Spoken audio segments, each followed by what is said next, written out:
আসসালামু আলাইকুম দর্শক, অনেকদিন পর আবার আজকে একটি ভিডিও নিয়ে আসলাম। সেটা হচ্ছে চলতি মৌসুম অর্থাৎ বর্ষা মৌসুমে কিভাবে মালচিং পদ্ধতিতে বেগুন চাষ করা হয় সেই বেগুন চাষ পদ্ধতিটা নিয়ে একটু আলোচনা করব। তো আমরা কিছুদিন আগে এখানে আসছিলাম, সেখানে শুধু বেগুন চাষ করতেছিল। আজকে আসছি, অলরেডি এখানে বেগুন চাষ করে ফেলছে, কিন্তু বেগুনে একটা এই যে সমস্যা দেখা যাচ্ছে, আপনারা দেখতে পাচ্ছেন এই যে বেগুনে পোকা লেগে গেছে। এই যে পোকাটা দেখেন, এই যে নিচে পোকাটা দেখা যাচ্ছে।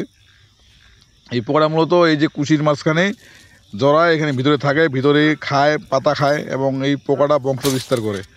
তো এখনই যদি এই সমস্যাগুলো চলে আসে বেগুন খেতে, আপনারা যারা বেগুন রোপণ করছেন, বেগুন চাষ করছেন, এটা কিন্তু আপনাদের একটা হুমকি স্বরূপ। এই পোকাটা মানে এই পোকাটা আপনার গাছকে প্রচুর পরিমাণে ক্ষতি করতে পারে এবং আপনার ফলেরও ক্ষতি করতে পারে, ফুলেরও ক্ষতি করতে পারে। তো এই পোকাটা অবশ্যই দমন করা দরকার আমাদের। তো এই পোকাটা প্রথম অবস্থায় পোকাটা দমন করতে খুব সহজ হবে, কিন্তু পোকাটা যদি ব্যাপক বিস্তার লাভ করে তাহলে কিন্তু সেটা দমন করতে খুব একটা কঠিন হয়ে যাবে। তাই এরকম আপনারা যারা বেগুন চাষ করছেন, আপনারা যাদের পোকা অলরেডি আক্রমণ করে ফেলছে, আপনারা অবশ্যই বর্তমান হিমাম এবং দামদামা, এই হিমাম এবং দামদামা এই দুইটা গাছ ভিজা স্প্রে দিবেন, তাহলে এই পোকাটা ইনশাল্লাহ দমন হয়ে যাবে। আর সামনে যখন বৃষ্টি পড়া শুরু হয়ে যাবে তখন কিন্তু পোকার উপদ্রবটা অলরেডি কিছুটা কমে যাবে। মানে বর্ষাকালে পোকা এমনিই কিছুটা কম থাকে, এই বর্তমান বৃষ্টি একটু কম হচ্ছে বলেই পোকাটা একটু দেখা যাচ্ছে। আপনারা এই সময় পোকাটাকে দমন করবেন, ইনশাল্লাহ সামনে পোকাটা কিন্তু আর পাওয়া যাবে না।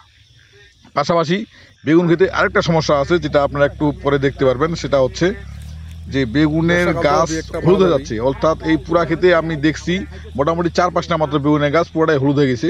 এরকম যদি বেগুনের গাছ হয়, আপনারা সেই গাছটা তুলে ফেলে দিবেন, সেই গাছটা রাখবেন না। তো ধন্যবাদ, আরেকবার আরেকটা ভিডিও নিয়ে চলে আসবো।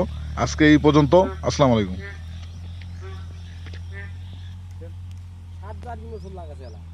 এই বেগুনটাতে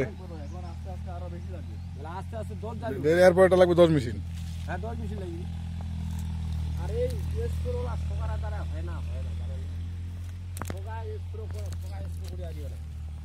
এই যে একটা এটা কয়েকটা উঠা ফেলা দিবেন না, এলাকাতে রাখবেন না, একবারে এলাকা থেকে বাইরে যাবেন।